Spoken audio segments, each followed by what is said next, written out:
ساتوی پسرو وینو دا د شهیدانو کور، دا د باتورانو کور، دا د باتورانو کور، دا د باتورانو کور، دا د باتورانو کور.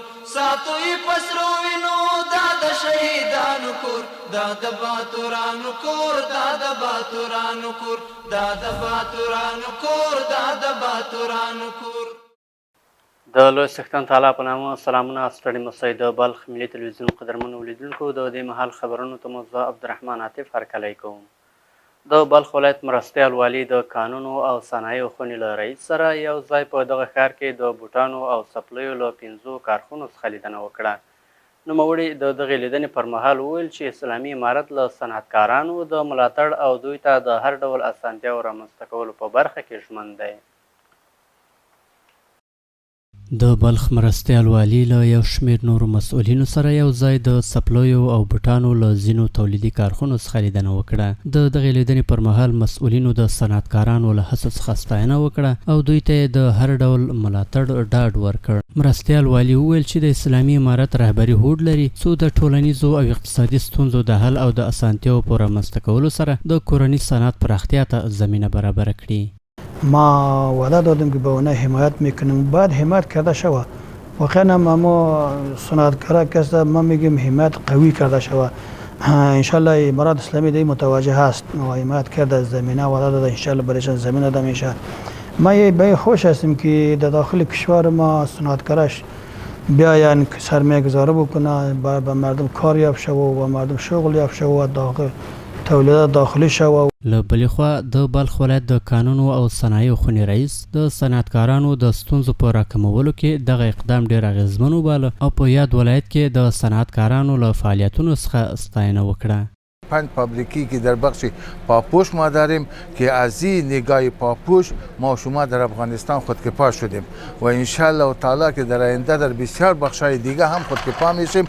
ورته مهال صنعتکارانو د اسلامي امارت له ملاتړ څخه په مننې د دوی د اساسي اړتیاو د پوره کولو او د شته ستونزو د حل په برخه کې د ځایي مسؤلینو د لا زیاتې پاملرنې غوښتنه وکړه او دغه لیدنه د دولت او خصوصي سکتور ترمنځ د همکارۍ پیاوړتیا او له کورني تولید څخه د ملاتړ په برخه کې مهمه وبلله.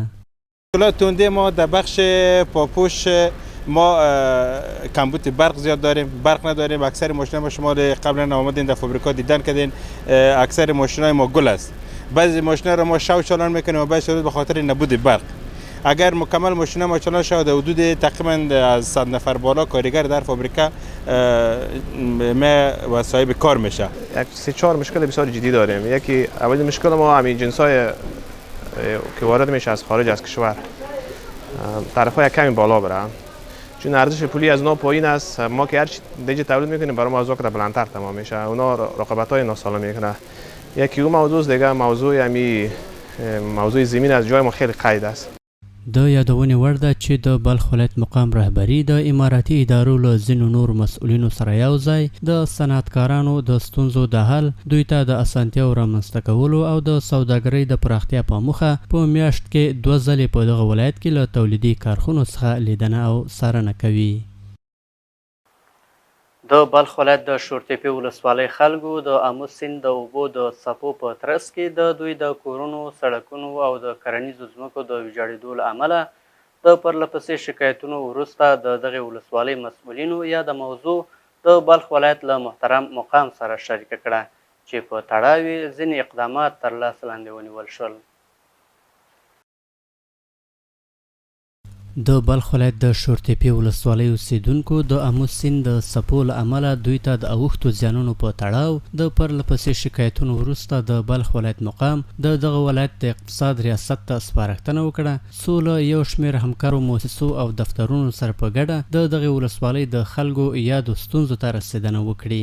د بلخ ولایت د اقتصاد ریاست هم د CHA او ARADE له مرستندویه بنسټونو سره د خپلې ادارې 2 تجربه لرونکي کارکوونکي کې یو ځای یا د ولسوالۍ ته واستول چې دغه ټیم د شعور تپې ولسوالۍ له مسؤلینو سره په همغږۍ د ویجاړ شوو لسګونه کیلومتره سړکونو، پلچکونو، کرنیزو ځمکو او استوګنیزو کورونو څخه د لیدنې پر مهال یې له ځایي خلکو سره په دې تړاو خبرې وکړې.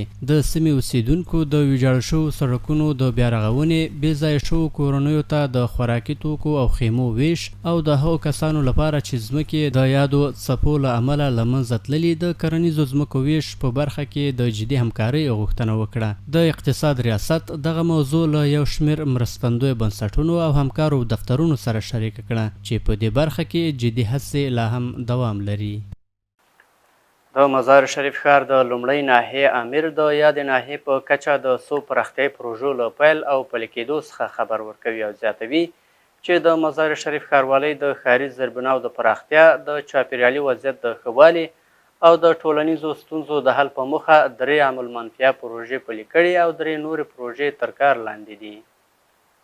د مزار شریف ښار د لومړۍ ناحیې امیر په دغه ناحیه کې د څو بیلابیلو پروژو له پلي کېدو څخه خبر ورکړ. د نوموړي په وینا چې په دې پروژو کې د سړک جوړونې، د فاضله اوبو د سیستم جوړونې، د عامه سیمو د پاکوالي او ځینې نور مهم زیربنایي کارونه پکې شامل دي. در سال 403 در ساحه ما 3 پروژه بوده. از او جمله 3 پروژه ما یکیش کانال کشی بوده در فابریکای صنعتی و 2 پروژه ما یکیش قرریزی بوده و یکیش هم کانکریت ریزی. یکیش از چوک عمارت یعنی شروع میشه الی قرارگاه جمعه سیک. د مزار شریف ښاروالۍ ژمنه کړې چې د غوره خدمتونو د وړاندې کولو، متوازنه ښاري پراختیا او د ښاریانو د ستونزو د حل لپاره خپلې هڅې به دوامداره وساتي. د بلخ ملي تلویزیون قدرمنو لیدونکو دا د دې مهال خبرونه تر بیا ښه وخت د الله په امان.